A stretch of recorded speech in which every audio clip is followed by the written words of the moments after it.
Let's look at this problem. We want to find all primes that are the difference of the fourth powers of two integers.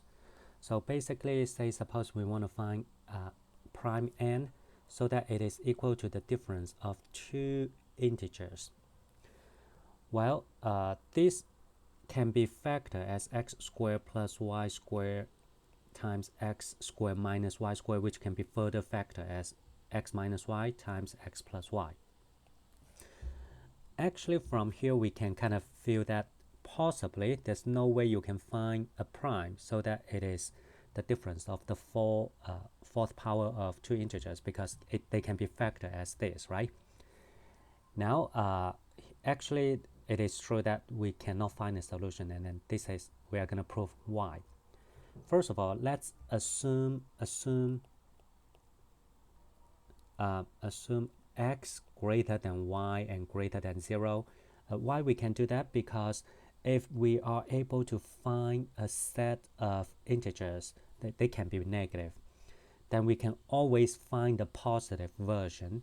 So suppose when x is, say, -5 and y is 2, if that works, of course I know it won't work, but if that works, we can always find, say, let x be 5, y be 2. So we can always find a solution that are a set of solutions, a set of integers that are positive.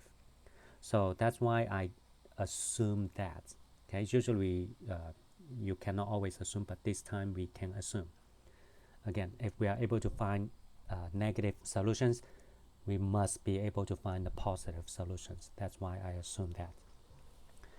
Now, because of x greater than y greater than 0, therefore, then obviously x plus y cannot be equal to 1, right? Because they are positive integers. If you sum two positive integers, they cannot be 1. And also, x plus y, right here, this x plus y divides m from this factor, divides n. And x plus y is not equal to n. Why is not equal to n? If it is equal to n, then right hand side, you know, x squared plus y squared will be greater than x plus y because they're both positive integers. Then right hand side, if you say this is n, if this were n, the right hand side will be greater than n, That cannot happen. So I'm going to make a note here.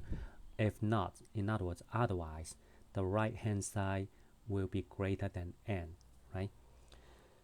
So combine these, we can say therefore n cannot be prime, because it can be factor, and you see a factor x plus y divides n, right? And then x plus y cannot be n, so that means n cannot be prime. So that's the quick solution for this one. We cannot find such a prime.